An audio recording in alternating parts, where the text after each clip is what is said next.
More planning is in store for 7th graders in Virginia. Starting next school year, 7th graders will have to spell out what they plan to study in high school. They will also have to show how their academic goals will help them achieve what they intend to do after graduation, whether it's go to college or get a job.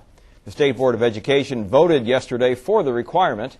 7th graders in 2010-2011 will be expected to finish their initial academic and career plans by the fall of their 8th grade year.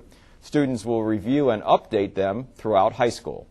Joining us now to discuss the new requirement is Ed Smith, Assistant Superintendent for Instruction for Rockingham County Schools. Ed, thanks for joining us. My pleasure to be here, Bob. Now, Ed, what is your reaction to the State Board of Education decision? In Rockingham County, we support this new movement. Currently in Rockingham County in the 8th grade, we do have a career planner that our guidance counselors work with students on, and we look at that every year. So this new requirement from the DOE will not be a change, actually, except it's moving to the 7th grade, of course. Okay, so does the career plan that you have now fulfill everything, or are you going to have to make adjustments, or what? We'll be making some adjustments. We're identifying 5 major areas for careers. It'll be agriculture, business, communications, health and human services, and the trades and engineering. And those will be career paths that students will look at, and then we will focus on how those students will get to those paths through education. Now, is this a good idea, or is there a danger maybe of focusing students too early on a possible career? Well, students will look at this every year, so it's not a choice that they make at the 7th grade and they stay with. Mm-hmm. And basically, it creates an awareness on the part of the students, and also students will be taking this information home to parents, so it will begin a discussion in the home also.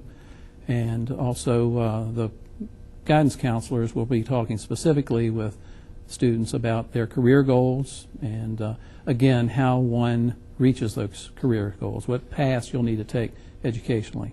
But hypothetically, what about students who don't know what they want to do because they haven't learned yet what's out there? I mean, there's courses in college, that like anthropology, that most high schools don't offer, that you may not even know what's involved until you go to college. Well, we do have career fairs occasionally, and in addition to that, it'd be the responsibility of guidance counselors and classroom teachers to make students more aware. And again, they're broad areas. They won't be focusing on anthropology, maybe, certainly at the 7th grade. But if you're interested in an area similar to that, you'll need to know that, probably you're going to have to go to college to be employable. Mm-hmm. Okay, good. Now, will you be able to do this, because this does require doing something that you're doing in some regard in the 8th grade now at the 7th grade, will you be able to do this with current staff? Because that's another kind of mandate. This is another mandate, another layer, and it will put additional pressure on our guidance counselors. I think if you go into a high school or a middle school now and look at the work the guidance counselors are doing, they're tremendously busy, and this does put another layer on them. Of course, we are doing something similar to this now.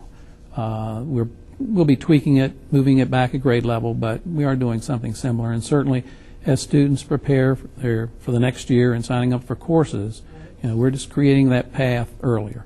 Okay. But obviously, if there's a finite amount of time and this is a new thing that the counselors have to do, obviously that means probably taking time away from somewhere else that they were working on. Right? Good observation. Good observation. And but again, well, it'll need to be dealt with. I do not anticipate additional staff, certainly, but time management. But again, we are doing a lot of this now. Mm-hmm. This is just putting a different slant on what we're doing. And making it a little bit more of a requirement, because maybe not all school districts in the state do it. Right. I do not believe that all school districts are doing something similar to what we're doing now. We will have to tweak what we're doing, but I don't anticipate it being a tremendous change. All right. Ed Smith of Rockingham County Schools, thanks for joining us.